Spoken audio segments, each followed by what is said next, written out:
My dear student, हो आप सब ठीक होंगे और अपने एग्जाम के लिए बिल्कुल रेडी होंगे, जी जान से मेहनत कर रहे होंगे। आज हमने डिस्कस करना है सीबीएसई ने लास्ट ईयर से 22 के एग्जाम से जो आंसर शीट है उसमें फॉर्मेट भी दे दिया, क्योंकि फॉर्मेट बनाने में कोई 4 से 5 मिनट का टाइम वेस्ट हो जाता था बच्चों का। तो सीबीएसई ने थोड़ा सा टाइम बचाने के लिए अपनी तरफ से फॉर्मेट दे दिया, जिसमें कुछ पेजेस पे जनरल और कुछ पेजेस पे लेजर का फॉर्मेट बना होगा। अब उन्होंने तो अपनी तरफ से दे दिया, बट बच्चे कंफ्यूज, क्वेश्चंस कैसे किए जाए, कैसे उसके टाइम मैनेजमेंट की जाए, कैसे उसको कौन सा क्वेश्चन किस तरह के पेज पे दिखाना है, इन सब बातों को आज हम डिस्कस करेंगे कि आंसर शीट में जो फॉर्मेट होंगे उनको कैसे यूज करना है।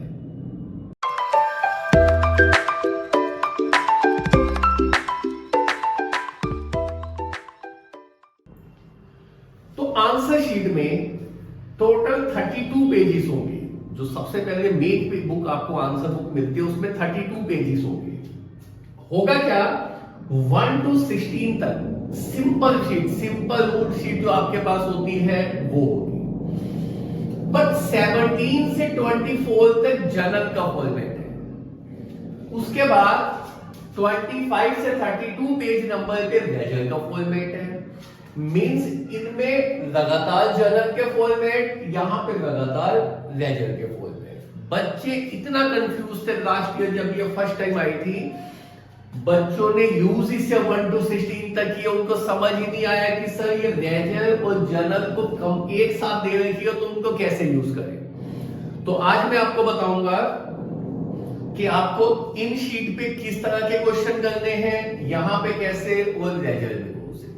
जैसे बात करते हैं हम सिंपल शीट की, सिंपल शीट पे तो आप किसी भी तरह का क्वेश्चन कर सकते हो। तो सिंपल शीट में तो आप कोई भी क्वेश्चन कर सकते हो।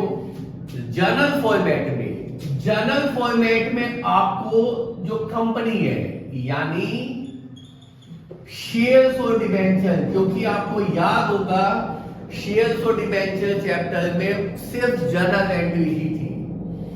अब आपको इस जर्नल के फॉर्मेट में शेयर्स और डिबेंचर के जितने भी क्वेश्चंस आएंगे जो फुल जर्नल एंट्री के थे वो करते हैं।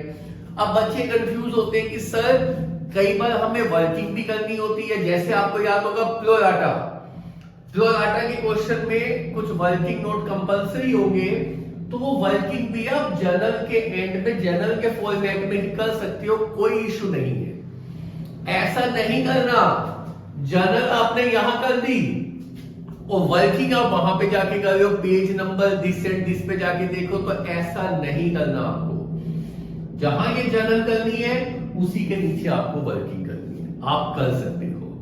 तीसरी चीज जो यहां पे दिखा सकते हैं वो है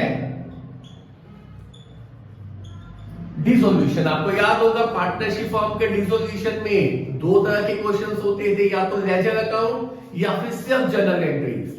अगर ऐसा क्वेश्चन आता है जिसमें ओनली जनरल एंट्री करनी है तो वो भी आपको इस फॉर्मेट में करनी होगी। आपको ये भी देखा होगा एडमिशन, रिटायरमेंट, डेथ चैप्टर में कई बार सिंगल या एक या 2 जनरल एंट्री आ जाती थी बस, तो वो एक जनरल एंट्री कहीं पे करके दिखानी है, उसके लिए आपको फॉर्मेट यूज करने की जरूरत नहीं है। 1 to 6 तक में भी कर सकते हैं, कोई दिक्कत नहीं है, इसमें तो आप सब कर ही सकते हैं। अब आगे जनरल के बाद बात आ गई लेजर की। लेजर के फॉर्मेट में भी बड़ी कंफ्यूजन है कि सर इन्होंने जो लेजर का फॉर्मेट दिया है वो तो एक ही अकाउंट का दे दिया,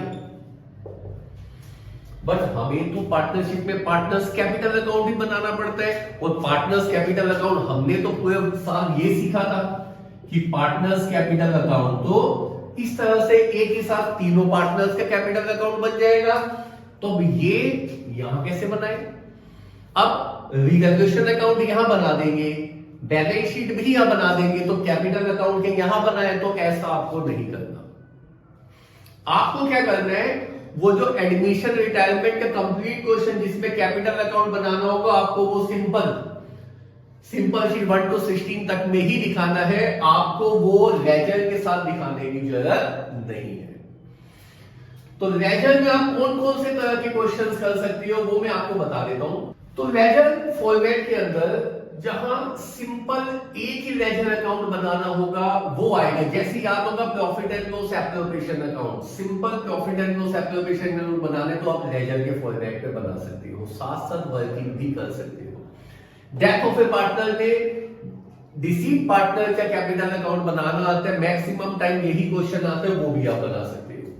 या फिर रिटायरमेंट डेथ में लोन अकाउंट या एग्जीक्यूटर अकाउंट, वो भी आप इस लेजर फॉर्मेट में बना सकते हो। अब जर्नल फॉर्मेट में शेयर डिबेंचर डिसोल्यूशन की जर्नल एंट्री, लेजर फॉर्मेट में ये बाकी सब चीजें आपको सिंपल शीट पे बनानी होगी। जैसे third book, accounting ratios, cash flow statement, partnership का कंप्लीट क्वेश्चन जो था, revaluation account, partners capital account, balance sheet, वो यहां नहीं, आप उसको सिंपल शीट पे बना सकते हो। जितने भी एमसीक्यूज होंगे वो एमसीक्यूज भी आपको सिंपल शीट पे ही करने होंगे। अगर ये शीट भरने के बाद आपको जो एक्स्ट्रा शीट मिलती है उनमें कोई फॉर्मेट नहीं होगा, वो सिंपल रूल्ड शीट ही होगी, तो आप वहां पे हर तरह के क्वेश्चंस कर सकते हो। स्टूडेंट्स काफी कंफ्यूज रहते हैं कि सर इन फॉर्मेट पे किस टाइप के क्वेश्चंस करें। कई बार वो इन फॉर्मेट में कुछ लिखते ही नहीं, सब कुछ ही इसी शीट पे लिख देते हैं, ऐसा नहीं करना। इन फॉर्मेट को भी यूज करना है, जैसा मैंने बताया है वैसा। अब 3 घंटे के एग्जाम में आप कंफ्यूज ना हो कि कैसे कैसे इसको करना है, तो उसके लिए आपको प्रैक्टिस करनी पड़ेगी। जितने भी फुल सिलेबस टेस्ट आप प्रैक्टिस करोगे, जितने भी सैंपल पेपर्स आप प्रैक्टिस करोगे, ट्राई करना कि वो इसी शीट के ऊपर करें ताकि एग्जाम में आपको कोई कंफ्यूजन ना रहे। उसके लिए हम डिस्क्रिप्शन में अपनी इसकी शीट के फॉर्मेट की पीडीएफ हम आपको शेयर कर देंगे, आप वहां से डाउनलोड करके और प्रैक्टिस घर पे कर सकते हैं, ताकि एग्जाम तक आपकी पिक्चर माइंड में क्लियर हो कि किस क्वेश्चन को हमने किस फॉर्मेट में करना है। तो आगे भी हमारी वीडियोस देखने के लिए आप हमारे चैनल को लाइक करें, सब्सक्राइब करें। इसी तरह से हम आगे भी इंफॉर्मेशन देते रहेंगे। तब तक के लिए जय हिंद।